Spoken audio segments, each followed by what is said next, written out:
Okay, and we have a challenge if we can see what's on my screen. Okay, raise please your hand who can see, or at least, oh, that's pretty good result, thank you. So I will try to, to navigate these two options because, I'm a person who is a lot of like this. So to have a hand microphone is always a challenge.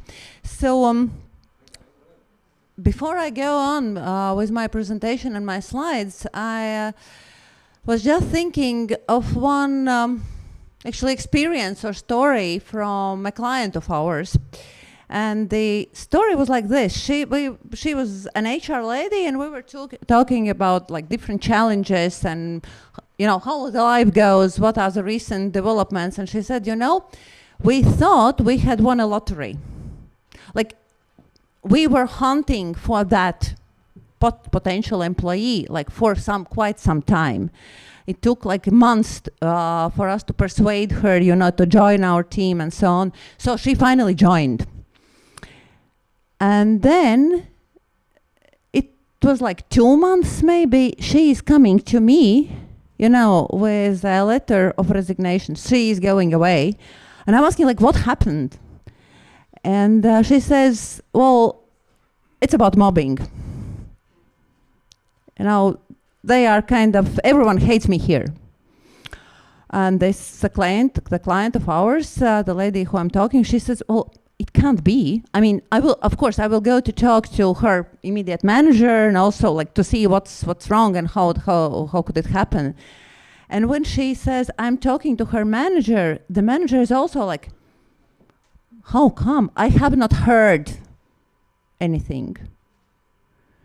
And then the colleague of mine or the client of ours, she says, okay, then I'm of course going to those people who are accused of being or doing this mobbing. And they say, hey, how can this be? We don't even talk to her. I was like, okay, it kind of is a bit funny story because there is like talking or mobbing without even talking. And of course, it's not only about like well-being at work. It's not just about communication. It is always a question of companies losing money. Okay, we have a clicker working, that's good design. So there is like one story, okay, one research of, okay, it's 2013 study, but still it's quite relevant.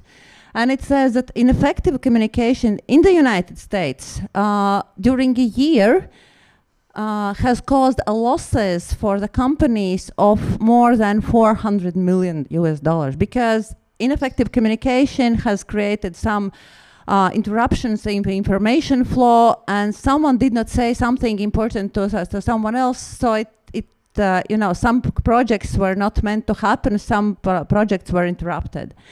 And then of course it is also not only the money, but it's also we are losing clients as well. And here in this room, I believe everyone, we know that to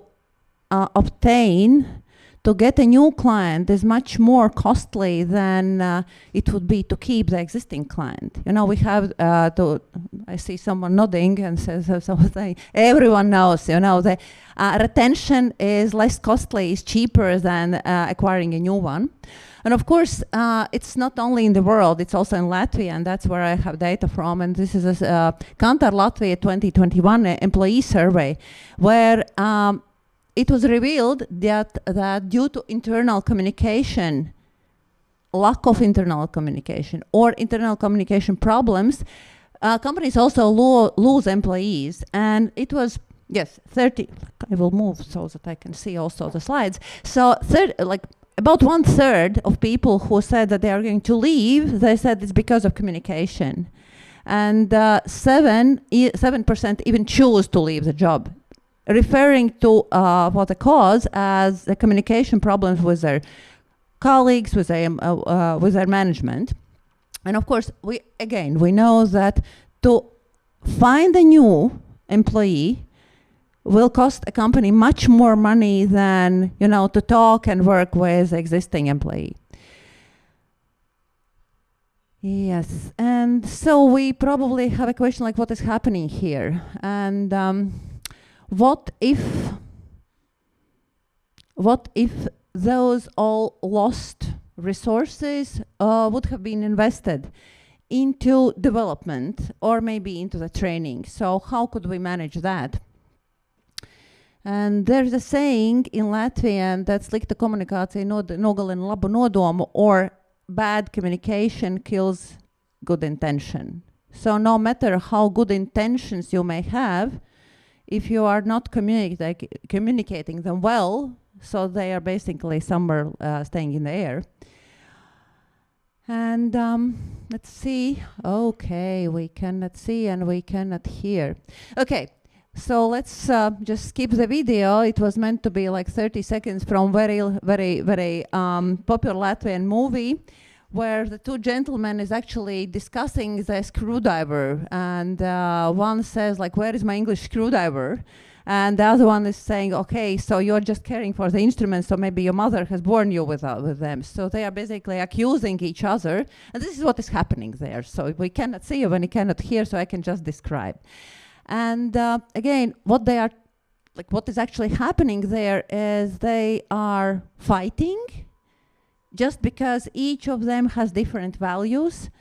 And of course, it's like a funny episode of a comedy movie, but still it's kind of a symbolic that sometimes each of us will stay, with my beliefs, with what's important to me. And if someone is having a different view or different opinion, then okay, I'm right, you are wrong. And this, in this case, they are kind of escalating the situation. So they are inevitably starting to fight. And the more violence, the more aggression they have, each of them is having in what they say, it will create, of course, much higher violence or aggression into another person as well. So let's move forward, and then maybe you think, okay, how does this refer to me? Like, what does it have to do with me? So is it really so that it's somehow, well, am I also sometimes maybe acting aggressive, or sometimes, like, is it something relevant? And okay, so there should be seen an elephant in the room. So this is something as a symbol of what we all see, sometimes what we are not talking about. And of course, when we speak about violence, we typically think of like physical violence, when someone is hitting someone, or and not so often we speak about verbal or emotional violence, which is sometimes happening. Okay, sometimes it's just, you can see that someone wants to harm them, but sometimes it's just so that it happens just by saying something or not saying something. And as in the example of this first story that I told, we don't know what exactly happened. Maybe the lady came from a different culture. She did not maybe talk to their colleagues. Maybe they did not talk to her. So maybe there was not a mobbing situation. It was just a misunderstanding. And that is actually a key. So we need to talk things through before we make an assumption of like what is happening here. And still, at this point, I would invite everyone, just think, maybe I am sometimes also perceived. Of course, none of us intentionally would do probably any harm to any other person. But maybe I'm also sometimes perceived as being aggressive, or maybe even violent.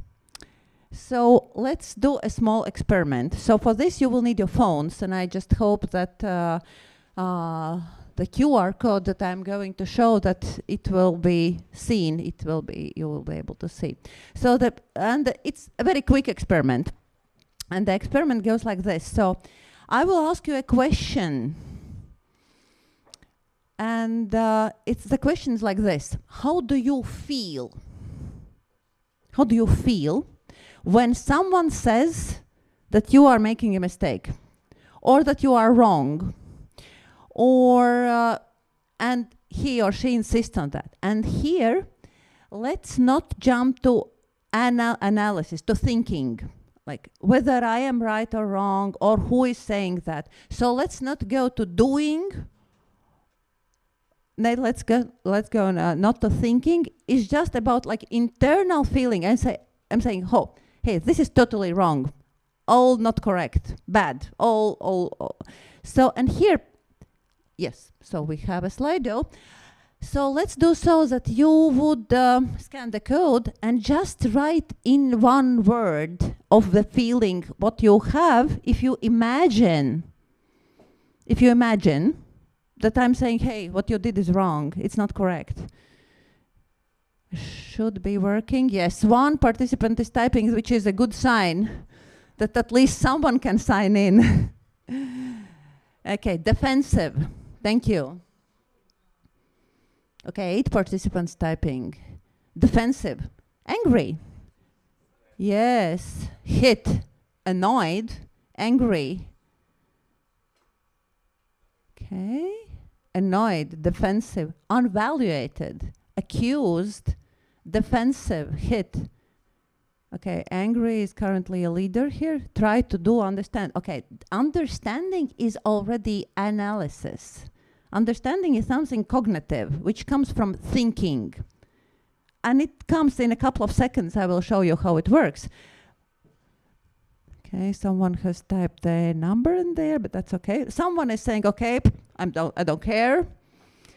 But still, the leader here, we see, you know, we feel typically defensive. We feel kind of guilty maybe sometimes. We feel angry and it hurts.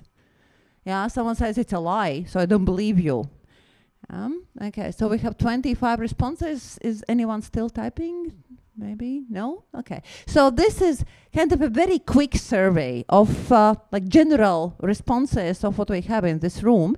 And as we see here, the first one, the biggest one, is defensive. So we get defensive because someone is accusing me and something which I don't think is fair. So, and this exactly same way we feel, okay, so let's go back.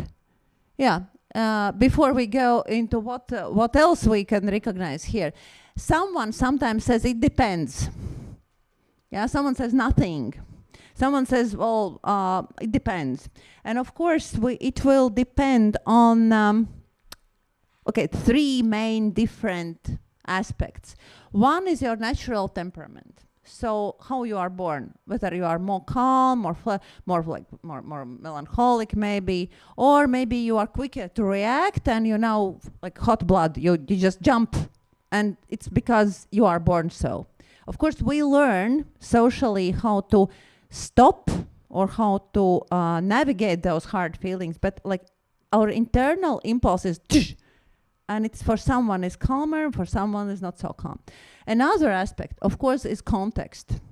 If the person is who is saying that you are wrong or you did not the right thing is someone, you know, maybe somewhere on the street or maybe someone in the shop who stands, you know, behind you in the line, and then something what he says is like you are not standing in the right place, you will say, I don't care. But then of course, the more important it is for you, the more reaction it creates in you. So the context is also important. And the third thing, which is the thing, like while temperament is something we are born with, context can change. How we can be more calm in accepting, like some people, whatever some people say, is the sufficiency of our resources. If you remember that morning when you woke up, not have slept well, you did not have time to eat breakfast maybe, or you had not a nice chat with your kid, or maybe your car broke down. So you kind of already have spent some emotional energy, and then you come to work, which is in a bit less calm state. And then if you have slept well, if you have eaten, if you have done some exercise, of course you are more in a resource, and then you can react calmer. So it depends, of course, but like the general reaction is when someone says you're wrong, it's typically we kind of feel like a small jump of adrenaline inside. And the same So yeah, I can see now. So it kind of creates a bit of threat. Yeah, we kind of feel, okay, there is someone questioning me, so it's not safe really. Then we have, okay, I need to go back. And then we feel fear. And when we feel fear, it's not that, oh, okay, I'm frightened. We start to feel defensive. We feel that something is attacking us. And then, to protect ourselves, our body is starting to create, adrenaline, cortisol, so that we are more ready to defend ourselves. And same way, we also feel when we are not listened to. When someone is not listening to what we are saying, when someone is not even asking, so they just make an assumption. They kind of blame us. They talk about us, not with us. When we feel directed, when we feel generalized or criticized. And how it works, when we express our needs indirectly as criticism, like maybe you might remember your mom saying, hey, you never call me. I see that someone is smiling. Or you're not listening to me. Or maybe someone has a friend or a partner who says, hey, you're not supporting me. So it's kind of accusation that what you're doing is not what they like. In fact, what they are talking about is they want something. They have a need. So like you are lazy, or so you're late again. You're not listening.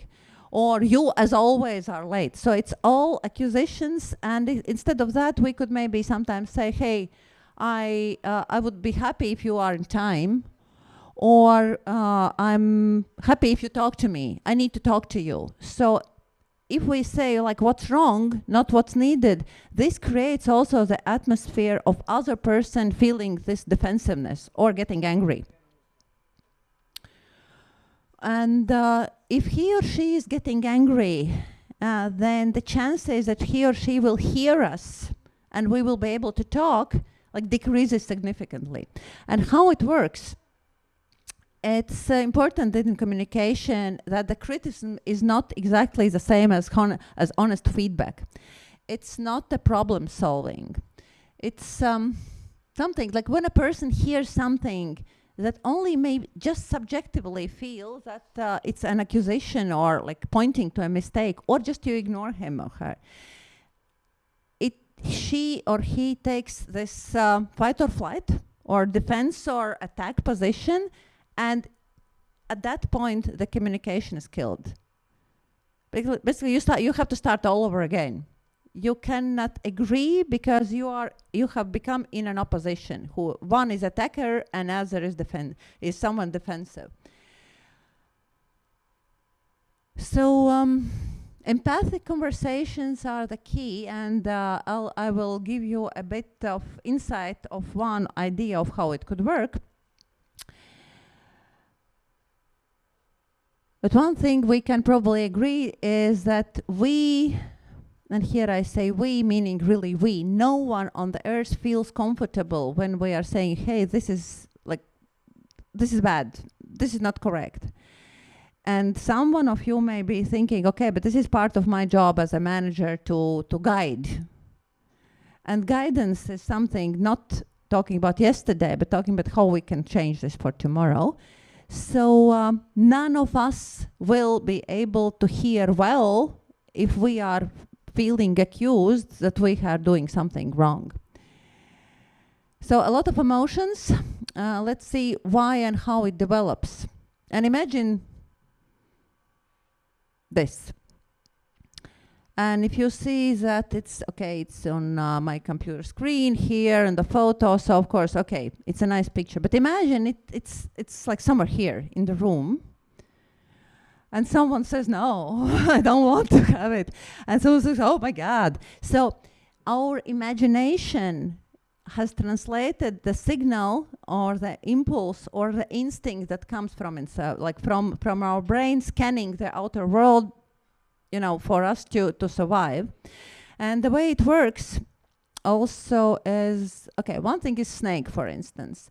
Another, if you go to closer to the room, and if you look down, it's very safe here. The glass cannot be broken. But still, for some of you, if you go, it's like very high. Again, the brain is signaling, don't go there, because the brain does not know that there is a glass. Our instincts. And also, like if I'm saying, for instance, imagine a lemon, yellow, juicy lemon, and then imagine a bite of lemon in your mouth. I see you smiling. Because many people, not everyone, now we are feeling that we have to swallow now something. Why it is so? It's because when you imagine the lemon, your brain signals, hey, you need to produce a little bit more liquid in your mouth, so that because lemon juice is too sour, it will hurt your stomach if you just swallow it. So you don't know it. This is automatic reaction. And same way our brain reacts when it senses around us any unfriendly counterpart, someone who is accusing us in something. And not going very deep into this, let's see if the pointer does not work. So here are different parts of our brain which are a part of why we are reacting one way or another.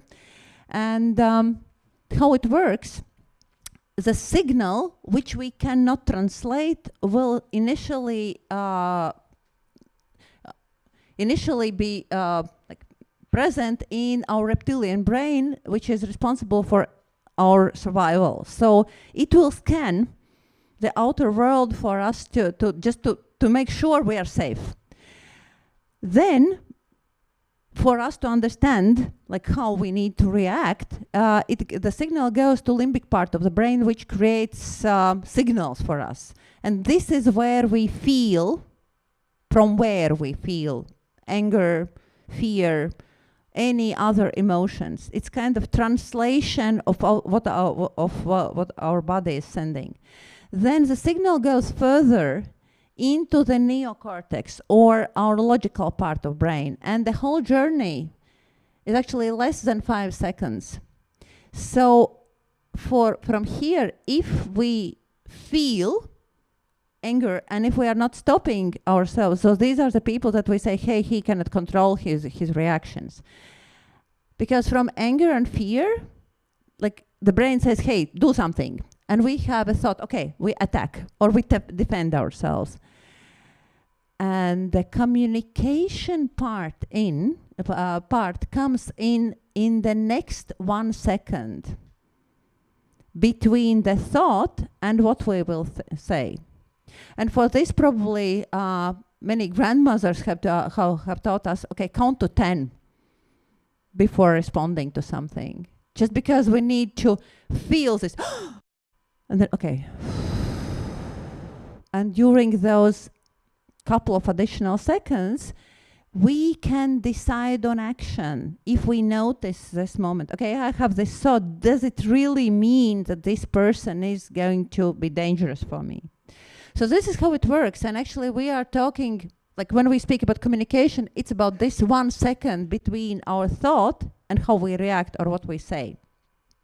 So this is very important to understand that those emotions that we feel would be exactly the same as those who are felt by those people who are you talking. And if you want to guide someone, if you want to give feedback to someone, we need to remember this, because what it creates, if we say, hey, this is wrong, or when we discuss, sometimes people say, no, I'm not giving bad feedback initially. We start always with, you are a nice employee, or you are a good colleague of mine.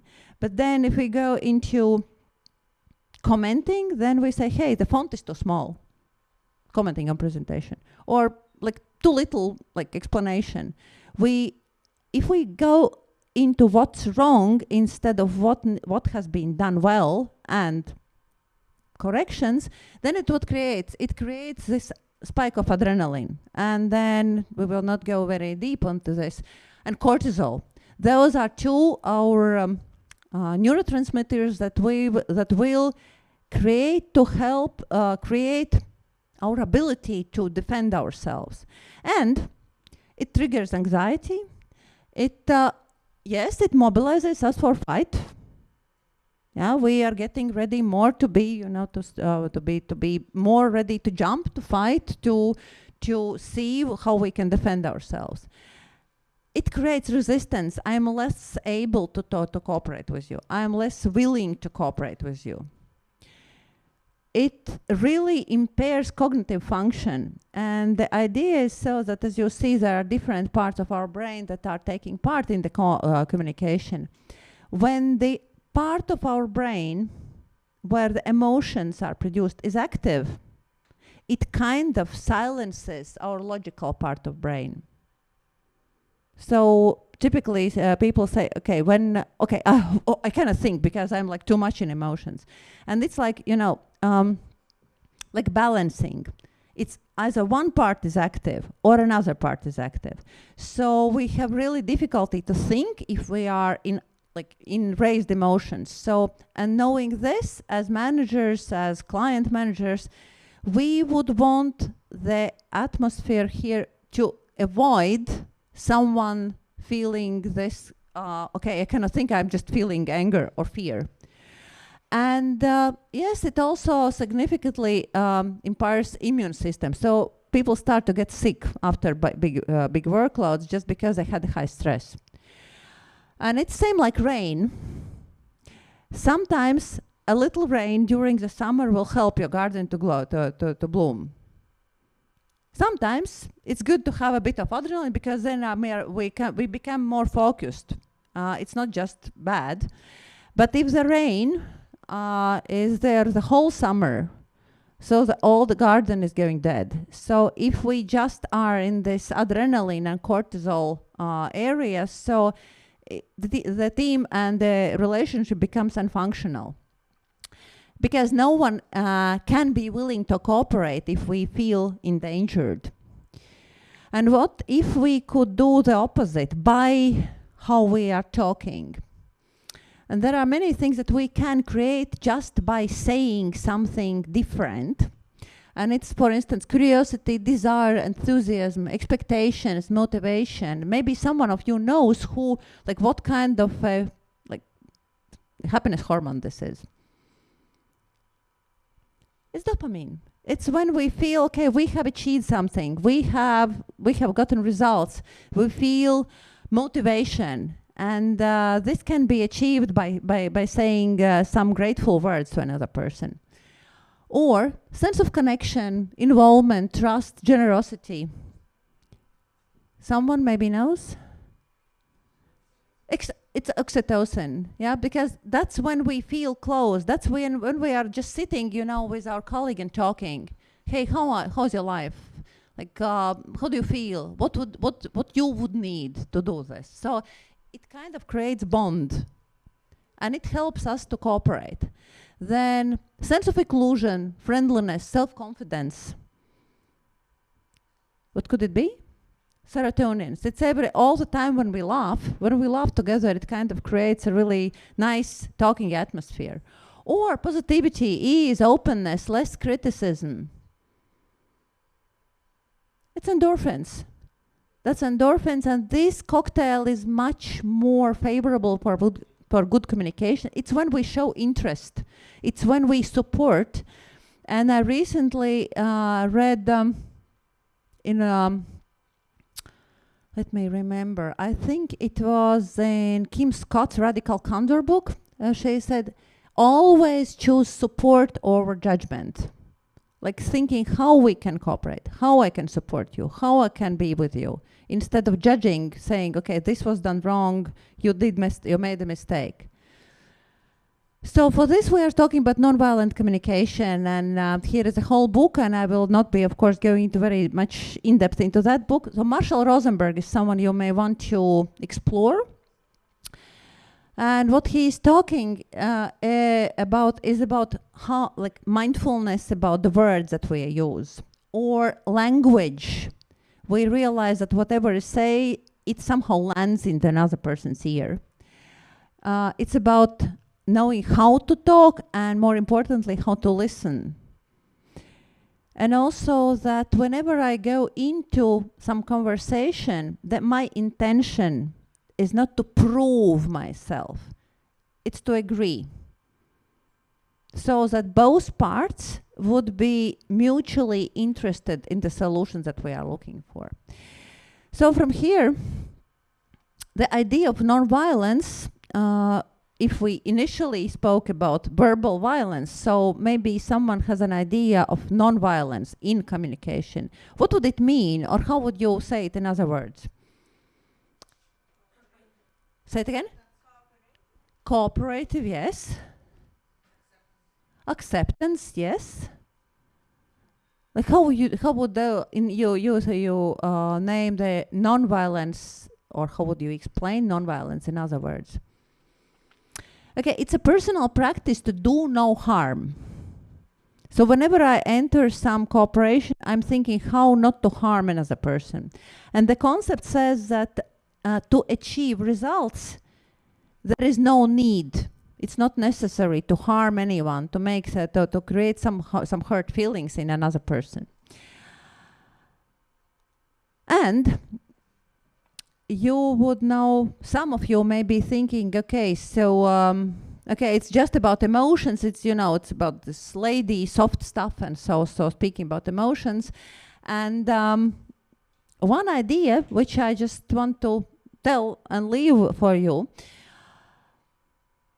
the more we think about psychology, emotions, and how it will influence another person, the more human we can be and the higher results we can actually achieve.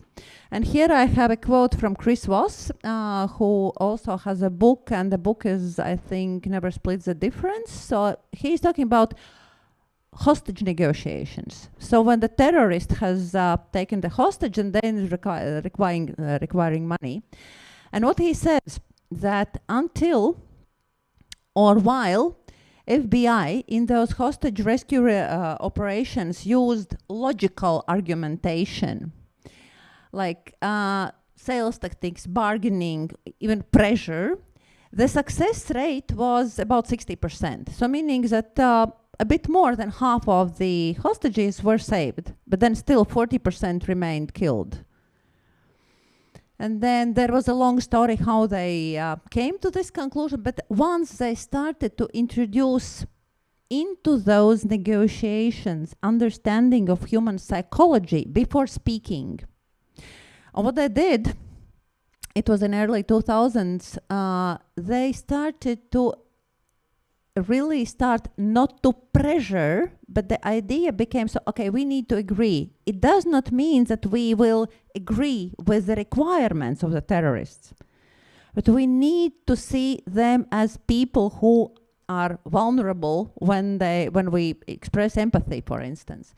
So once they started to use techniques and methods which included listening, talking, empathy, and other like psychologically based skills, the success rate grew to 93%. So almost every hostage who was taken was finally released.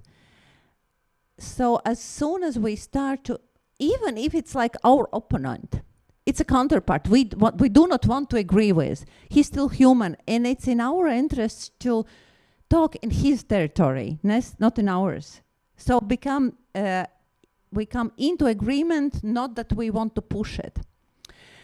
So yeah, 93%. So from here, I will show just one quick method of framework of the nonviolent communication.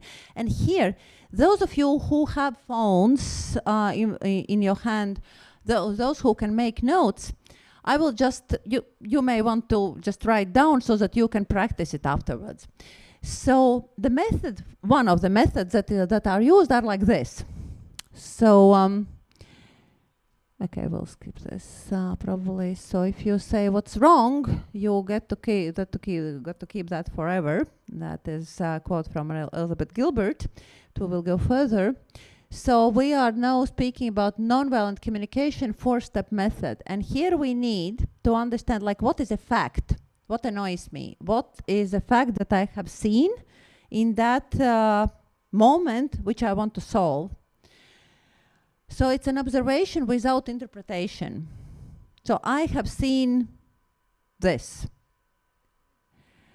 Then, of course, we need to realize what is our interpretation as well. So, like, why is he's lazy, he never listens to me. We need to realize that, but of course, we're not going to prepare to say that. Then we say, okay, what emotion it creates in me? It's like, what do I feel here? And then we say, like, what's the need? Why I'm telling this? Like, what is the direction we are going? And here, instead of saying what he or she could do or should do, we are asking a question: how do we solve this? So it's a mutually available solution or proposal. And for instance, before we go on how it works, imagine those of you who have teenage kids, or if you remember your own teenage years, like you do not have time to do the dishes, so that you leave them in the kitchen. And yes, and maybe it's your kid, or maybe it's your spouse or partner. You come into the kitchen, you see that there is a pile of big dirty dishes, which is like non-pleasant situation. If you say, hey, again, you did not do the dishes, you did not put away the dishes, it kind of creates this atmosphere of, okay, this is wrong. So what we could do, we say, hey, I noticed we have a pile of dishes here. That's because that's a fact. Of course, I have in mind this, okay, again, he's never listening to me, he never complies, and so I have a lot of accusations. But okay, I keep that for myself. Then I say, and hey, I'm kind of confused, or maybe sad, I feel disoriented, or how could it happen? Like, I'm okay, I can maybe feel frustrated, depending on what you feel. Because my need is, when I come home, for instance, I'm happy if the kitchen is clean. Or maybe my need is that we have been talking about this before, and my need is so just we just both do what we agree. That also can be a need. And then we are not saying, hey, next time do the dishes. We are saying, hey, like, what do you think? How could we solve this? So we are using we word, and we do not have to create a solution. We can ask for the solution from another person. So this is a method that is called Tough Talk Preparation Sheet. So once again, we are putting together the 1, 3, 4, and 5. So the fact, emotion, need, and our request or proposal. And of course, we are not saying to another person this number 2, which is my opinion. He, again, you never, she as always, so lazy, non-interested, arrogant, and so. So those things we need to realize, because that's why we are talking, but we will not go into attack. So how it will work? There's a formula. And you can make a screenshot, or you can make a photo afterwards. So when I saw, so this is we are speaking about the fact. When I see or saw the dishes here in the sink, I feel, or I felt confused, sad, disoriented. So whatever you feel. You can say, I felt angry, but then it's kind of a bit threatening already. It kind of promises that you may want to fight. So you first start, you kind of, okay, I don't understand how this is happening.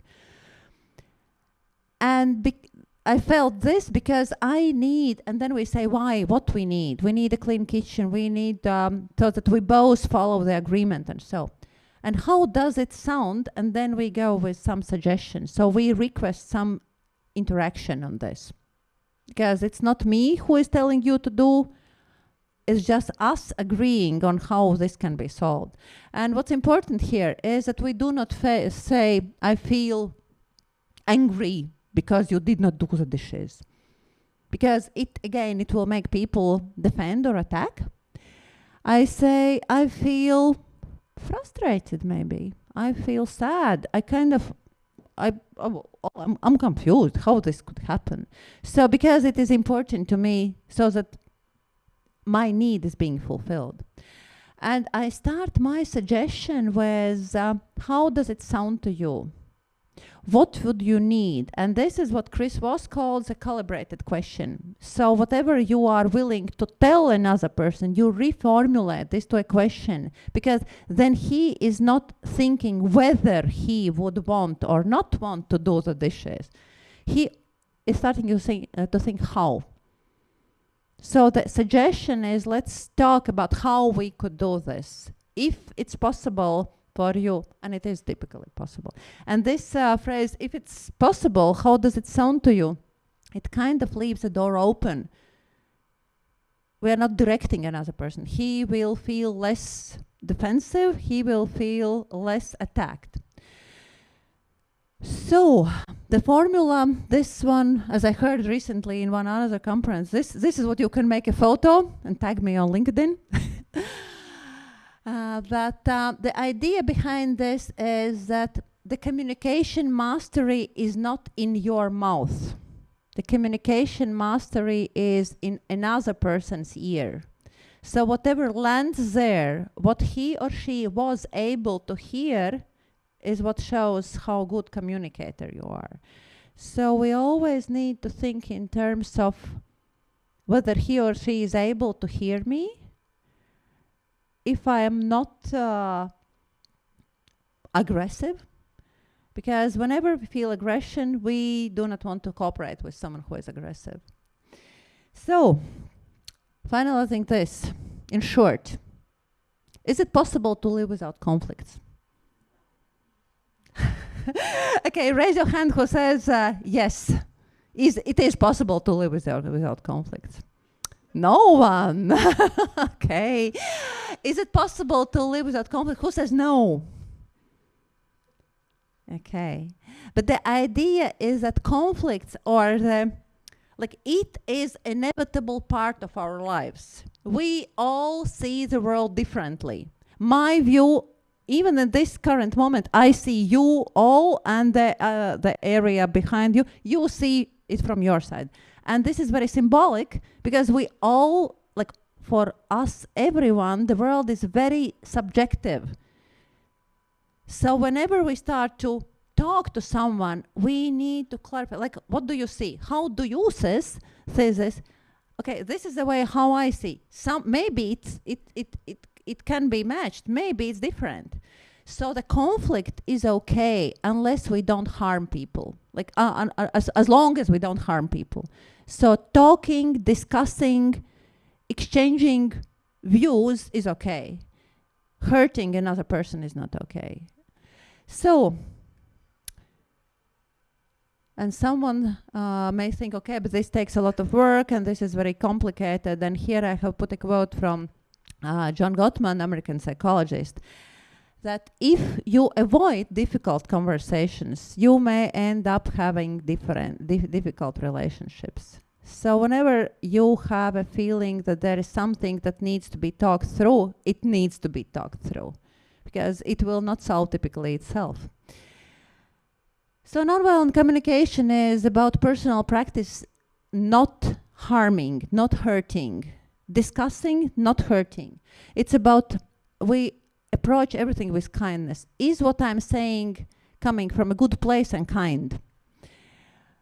We always ask questions. How, what? How do you say this? What would you need? How what would work for you? How do you say this is possible? Then we listen to understand, not to reply.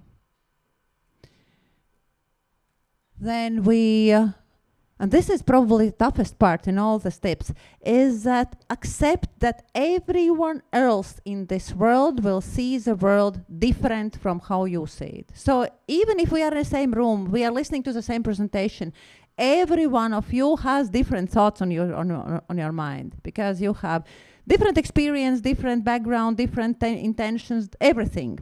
So accept that the idea of that, okay, if I see it like this, so everyone else does. No. The hard truth is everyone will have a different view. And everyone has a right to have a different view. Then honest feedback, okay, this is good, and this needs to be changed, will also help to flourish. And even if you are deeply angry with someone or with something, what someone does, everyone still deserves the respect.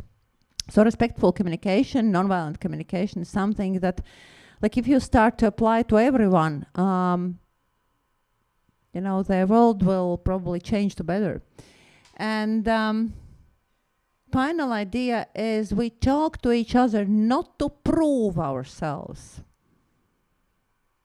not to defend our situation, our position, to agree on something that we can mutually agree on. So support over judgment is a key to mutually respectful communication. And here, yeah, when each of us, sometimes I hear, okay, it takes a lot of, mindfulness, paying attention. But if we pay attention how we speak, it becomes easier to resolve those conflicts. We do not lose money, and we avoid mobbing situations like in the very beginning of my story. So this is a question for everyone. Again, please go to Slido, and here you can write a couple of words, maybe. So it should come in a line. So that what you see, how you feel, what you think. A key to a communication with success is, and then you finish the sentence, and we will see what we have here in this room. Understanding, okay, honesty, listening, support. Okay, 4 people are in, 6 more typing. Hearing, understanding, listening, honesty, empathy, timing, yes. Empathy, listen, understand.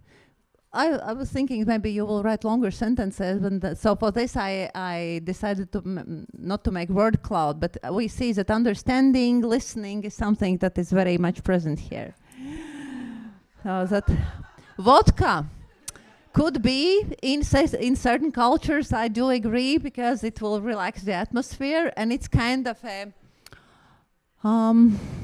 translation tool, if I may say so. Okay. Could be as well willingness to cooperate. Okay, we have 20 responses. I know 5 more people, because before we had 25. So maybe if someone is willing to put a final touch here. Yeah. So and finalizing my story, it's coming, well, summer has ended, and it's going to autumn, and still, if we want to have flowers next summer, how can we have flowers next summer? By planting flowers. So this is what I suggest. Thank you for listening.